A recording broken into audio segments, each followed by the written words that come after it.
kuidas teie selle teabe saite? Tuleb lihtsalt kuulutusi lugeda, mis on seintele kleebitud ja juhtus nii, et ma läksin oma poja sünnipäevale ja tema trepikojas oli venekeelne kuulutus ja just, et see kuulutus oli venekeelne, siis ma hakkasin lugema, et ohoh, et mis siin toimub ja jätsin endale meelde. Ja siis tekkis huvi, et kindlasti tuleks vaatama minna, et mida poliitikud räägivad just venekeelsele publikule. Ja nii lihtne see oligi, et ega seal kuna meid sinna ju kutsutud või tähendab ei teavitatud, et selline asi toimub ja ministri päevakavas oli ka ainult kohtumine ju Läänemaa omavalitsuste juhtidega, et rääkida haldusreformi teemal, et rääkida riigireformi teemal, et ülejäänud oli selline mitte just varjatud, aga mitte nii väga avalikult, jah. Kõigepealt mõni sõna selgituseks, mis seltskonnaga või kellega oli tegemist, miks just minister sinna paluti rääkima, on see Haapsalus mingi salaselts?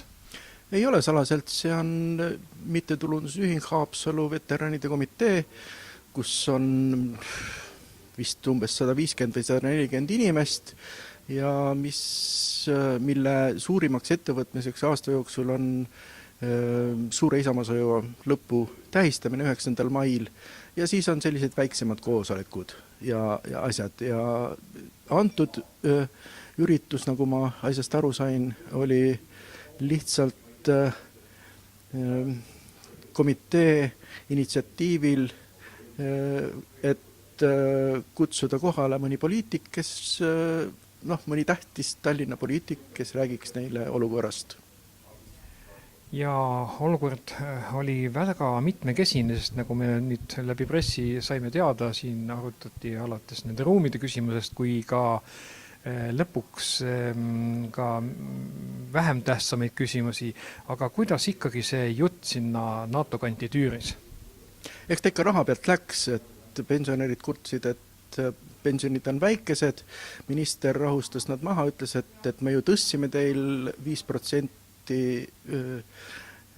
pensioneid, mille peale siis kostati vähe, minister ütles, et kõike korraga ei saa ja siis keegi tuli välja mõttega, et relvastusele kulutatakse ülemäära palju raha, et sealt selle raha võiks pensionäridele anda.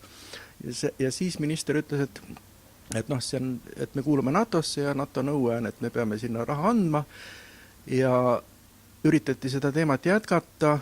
Korb üritas seda lõpetada, väites, et kutsuge endale külla kaitseminister, kes teile NATOst räägiks.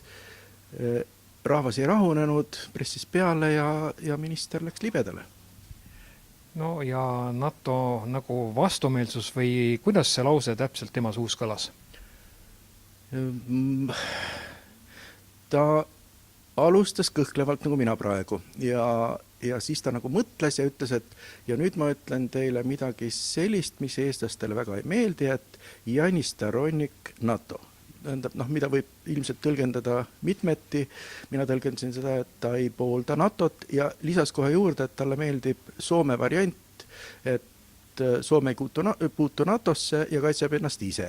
Aga samas ta möönas ka hiljem, et loomulikult on see hoopis kallim kui praegune seis ja et see ei ole nagu lahendus. Et ma ei väitnud ka oma loos, et minister oleks ütelnud, et NATO on saatanast. Nüüd reaktsioon saalis, kas oli reaktsioon või mitte? Nad jah, nurisesid natukene või tahtsid õigati vahele, et kelle eest meid siin ikka kaitsta on ja NATO pole kunagi kedagi kaitsnud ja siis toodi paralleel sellest, et kuidas venelastel või tähendab Nõukogude Liidul ei õnnestunud Afganistani vallutada ja kuidas jänkid ei saanud Afganistanist jagu ja siis tulid juba uued teemad. Millal teie arvates minister taipas, et midagi on nihu läinud? Ma arvan, et ta taipas seda järgmisel päeval umbes kella 2 paiku. Ma oletan, sellepärast, et kell 1 ma panin Lääneelu veebilehele reportaaži üles ja natuke peale 2 helistas mulle minister ja kes oli hääle järgi hinnates üpris ärevil või selline, aga ta ei olnud kuri, ta ei olnud ärritunud ja ta möönas, et jah, tõesti ta ütles niimoodi, aga ta üritas kuidagi mulle selgeks ka teha seda, et kas saaks sealt midagi välja jätta ja ma ütlesin, et me ei saa seda välja jätta, sellepärast et lool on lisatud ka helifail, kus te täpselt selle nagu olete välja ütelnud ja nii see lõppeski, et ma usun, et õhtul oli ta väga rahulik, sellepärast et Haapsalust ta oli kutsutud kuskile telesaatesse ja tal oli igati korda läinud päev tegelikult. Sellised poliitilised ämbrisse astumised ikka juhtuvad aeg-ajalt, aga mida nüüd teised poliitikud sellest härra minister Korbi juhtumist võiks õppida? No nad kindlasti võiksid võtta õppust Korbi kiirest reaktsioonist, et ta ei hakanud, ilmselt tal ei olnud ka võimalus, aga et ta ei punninud vastu, et ta teatas kohe, et eksimus on suur ja astus tagasi. Et sellega ta tõmbas nagu peaministri erakonnalt hetkeks pinge maha. Ja teine on see, et poliitikud peaksid rääkima selgelt ja arusaadavalt ühte sama juttu, sõltumata sellest, kas sa räägid lapsevanematega, pensionäridega, venekeelse elanikkonnaga, eestikeelse elanikkonnaga, et sa ei saa rääkida ühele publikule ühtesid tõdesid ja teisele publikule teisi tõdesid. Ja kolmandaks ma tahaks rõhutada seda, et sellest ministriga kohtumisest mul jäi silma, et väga paljud asjad, mis ei sõltu Keskerakonnast, üritas ta kirjutada Keskerakonna aktiva poolele, et ärge paisutage oma edusid teiste arvelt.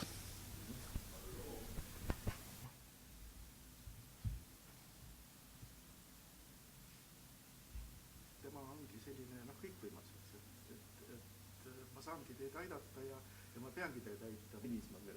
Oleks ta oma venekeelseid tabeteid hakanud levitama, ma ei olnud korralik inimene, koristab ikka asjad ära, mida sa oled ise üles pannud, eks, et kõik oli korrektne, eks, aga ta ei andnud teha reportaaži, et minu asi pärast korralt üle küsida, et kas sa mees mõtles, et notos nüüd õieti, kusjuures sest ajakirjaniku saalis on pigem ta... Ei, ta tundis. Tähendab, ja kindlasti, sellepärast ma olin ennem seda, ma olin ju temaga pärast maha, rääkisime, tegime Inteka ära, aga muidugi ma ei küsinud selle NATO kohta midagi, see küsiti ja eks ta on, kui tuleb. Ja võib-olla ei tule.